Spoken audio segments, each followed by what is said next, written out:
Assalamualaikum warahmatullahi wabarakatuh. Tabi pun perkenalkan, saya Marwan Arasid dari kelas 12 IPS 3 akan menyelesaikan tugas sejarah wajib saya yang TB2. Pokok bahasan kebijakan pemerintah Orde Lama, sumber belajarnya buku paket dan internet. Tujuan belajarnya saya ingin memahami tentang masa liberalisme pada Orde Lama. Di sini saya akan menjelaskan tiga. Yang pertama menurut buku, kedua menurut saya, yang terakhir ada kesimpulannya. Satu, masa liberalisme pada masa Orde Lama menurut buku. Sistem liberalisme merupakan sistem yang dimana parlemen memegang peran utama atau peran penting dalam proses menjalankan pemerintahan. Dalam tersebut, presiden hanyalah simbol saja, simbol kepala negara saja, dan tidak memiliki kewenangan apapun terhadap proses pemerintahan dan tata negara. Karena semua hal tersebut dikendalikan maupun diatur dan dilaksanakan oleh Perdana Menteri selaku kepala pemerintahan dalam sistem parlementer. Jadi setiap kewenangan itu dalam pemerintahan berada di tangan menteri, bukan berada di tangan presiden. Sebagaimana diketahui pada Orde Lama yang berlangsung pada tahun 1945 maksudnya hingga 1948. Ya, 1948 tersebut menggunakan dua sistem demokrasi. Yang pertama demokrasi liberal dan juga demokrasi terpimpin yang tentunya berada di tangan demokrasi era reformasi yang membawa serta menginginkan perubahan secara spontan maupun secara total. Demokrasi yang dipengaruhi liberalisme bagi penjajah. Demokrasi liberalisme merupakan masa kejayaan sistem demokrasi yang pernah ada di Indonesia ini. Hal tersebut dikarenakan hampir semua elemen demokrasi terpenuhi, semua karakter utama perwujudannya dalam kehidupan politik pada masa tersebut atau pada masa itu. Jadi, pada sistem demokrasi liberal, kedudukan, tugas dan fungsi dan wewenang presiden dan wakil presiden sebagai kepala negara merupakan simbol saja atau simbolis saja. Hingga dalam proses pelaksanaan demokrasinya hal tersebut menimbulkan ketidakstabilan atau ketidakmerataan dalam kehidupan bangsa dan negara, terutama dalam bidang politik. Jadi disebabkan sering bergantinya kabinet, terjadinya pergantian menteri.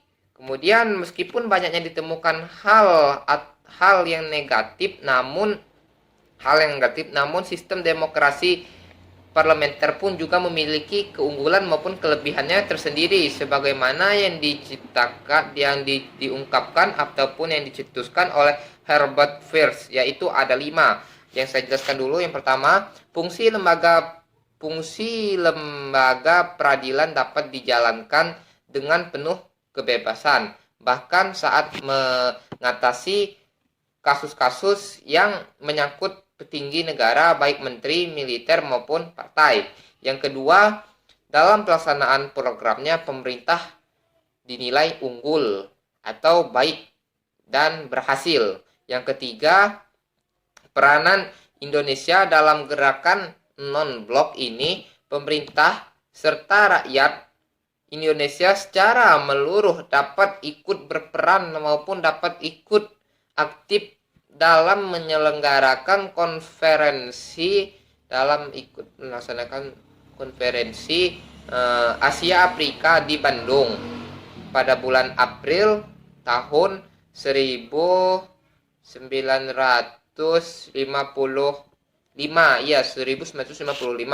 Yang keempat, DPR dan pemerintah dapat saling bekerja sama atau dapat saling membantu baik dalam menyelesaikan banyak persoalan. Yang kelima, yang terakhir, terjadinya peningkatan kehidupan sesuai yang berada di masyarakat. Hal ini sering terjadi pesatnya pertumbuhan sekolah-sekolah. Itu yang dari pengertian dari pengertian yang diungkapkan oleh Herbert Fitz. Kemudian yang kedua ini ialah menurut saya pada tanggal 14 November pemerintah RI Republik Indonesia mengeluarkan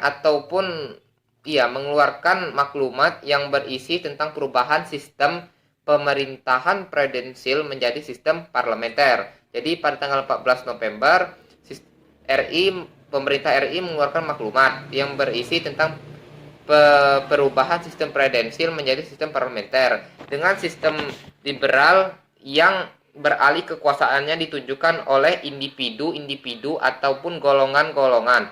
Sementara sistem parlementer adalah sistem yang dimana menteri-menterinya bertanggung jawab kepada DPR. Segala kebijakan pemerintah harus sesuai dengan keinginan maupun kemauan DPR, Dewan Perwakilan Rakyat. Dan bila tidak sesuai keinginan akan dijatuhi musi tidak percaya yang bisa dilakukan oleh DPR. Itu yang menurut saya yang kedua. Yang terakhir, yang ketiga adalah kesimpulannya. Jadi menurut saya kesimpulannya sistem liberalisme ini merupakan sistem yang dimana parlemen memegang peranan yang penting dan utama dalam proses pemerintahan dalam sistem tersebut. Presiden dan wakil presiden hanyalah sebagai simbol saja untuk kepala negara saja dan tidak memiliki kewenangan apapun hak-hak yang tertentu dalam pemerintahan dan menjalankan tata negara. Karena semua itu telah dikendalikan maupun diatur oleh menteri-menteri yang bertanggung jawab kepada DPR selaku kepala pemerintahan dalam sistem liberalisme. Jadi setiap kewenangan itu diatur maupun dikelola dan ditata dan dilakukan pula oleh menteri. Dan pemerintahan sepenuhnya berada di tangan Perdana Menteri. Mungkin ini saja yang dapat saya jelaskan kepada kawan-kawan semua dan kepada kalian semua. Billahi taufiq wal hidayah. Wassalamualaikum warahmatullahi wabarakatuh. Terima kasih.